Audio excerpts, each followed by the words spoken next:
抱歉，我们好像不巧赶上了旅游旺季，附近能订到的房间只剩下原本不是客房的这里了。嗯，这里有什么不好吗？床和被子都软软的，比当年睡山洞可强多了。这么说倒也没错。仔细想想，那次睡山洞的时候，我还挺得意的。得意？是啊，只要陪在你身边，让你看上去不是孤零零的一个人，我就觉得自己还是挺了不起的，也没让苍玄和丹珠的苦心白费。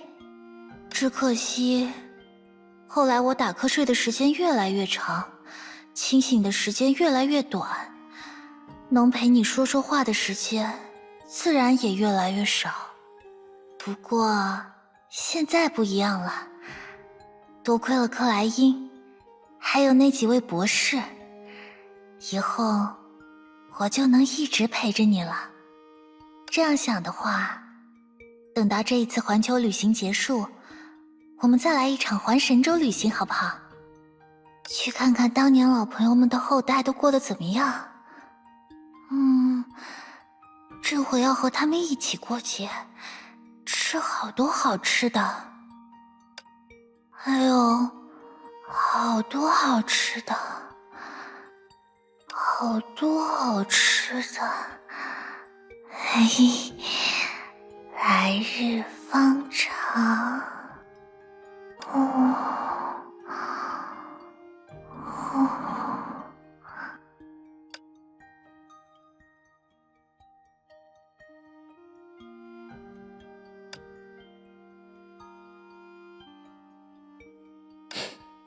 是啊，来日方长呢。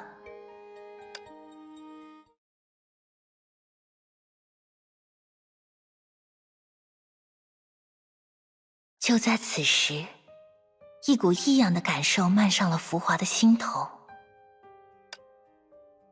谁？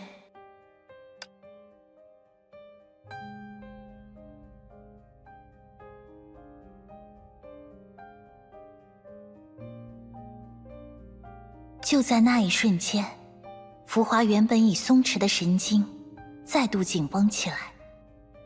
他清楚地意识到，那并不是错觉，这个声音正从房门之外传来。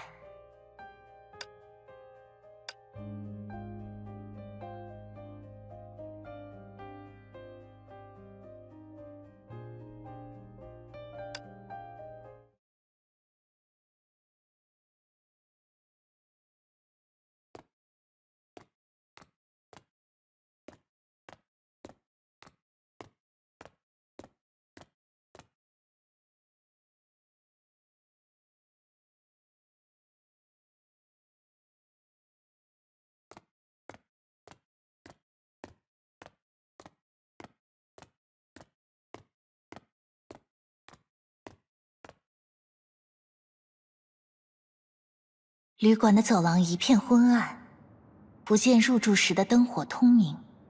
一片漆黑中，浮华寻觅着声音的来源。粘稠而滞涩的黑暗仿佛拥有重量，压得人喘不过气。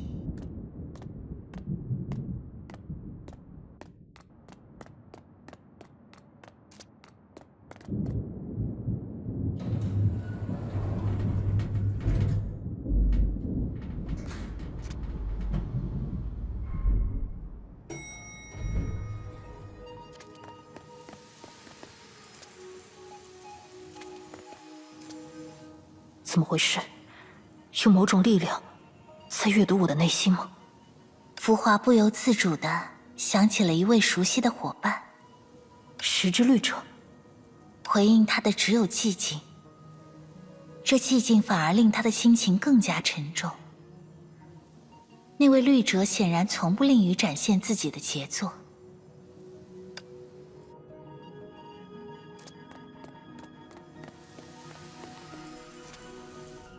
可除此之外，还有谁拥有这种能看破人心的力量？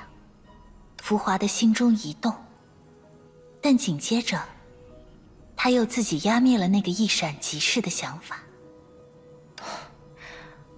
即使苏还活着，也不可能做这种拐弯抹角的事。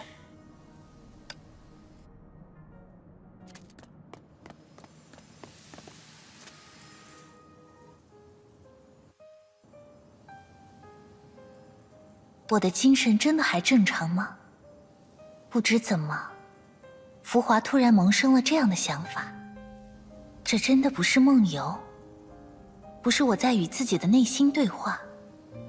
然而，就在那一刻，他的心中产生了一丝不协调的感觉。不对，刚才这几句并不是我的想法。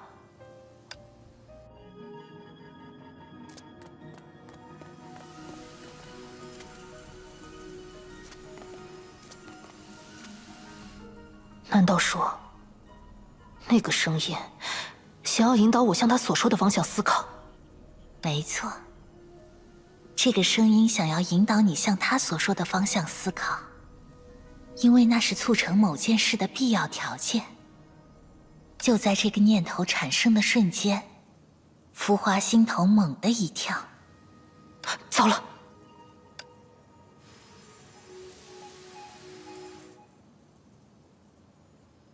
浮华姐，抱歉，我刚才在组织语言。简单来说，我原本只是和2位朋友一同外出旅行，却不知怎么发生了意外。等我醒来的时候，就发现自己来到了这里。对了，你们有没有见过这样一个女孩？大概这么高，穿着白色的袍子，总喜欢坐在这样一个球上，飘在空中，名字叫苍玄之书。不太清楚，我们还是第一次见到外面来的人呢。果然是这样吗？也对，毕竟只是2个孩子。从这里的建筑服饰风格来看，对他们而言，我也属于格格不入的异乡人吧。抱歉，姐姐，作为这座城市的管理者，我们于情于理都应该帮助你找到返回家乡的方法。但是现在弗洛斯出现了大家难以匹敌的陌生怪物，为了市民们的安全，我们也只能请你先留在这里，等我们制服了怪物再做安排。怪物是指崩坏兽吗？崩坏兽就是我刚才打倒的那些。据我所知，那是因崩坏这种灾害而生的怪物。理论上，他们应该不会轻易出现了才对。你们之前没见过类似的存在，对吗？嗯。崩坏出现在这里，一定有更深层的原因。如果可以，我希望能和你们一道解决崩坏兽的危机。说不定，这样也能帮助我找到回去的办法。怎么样？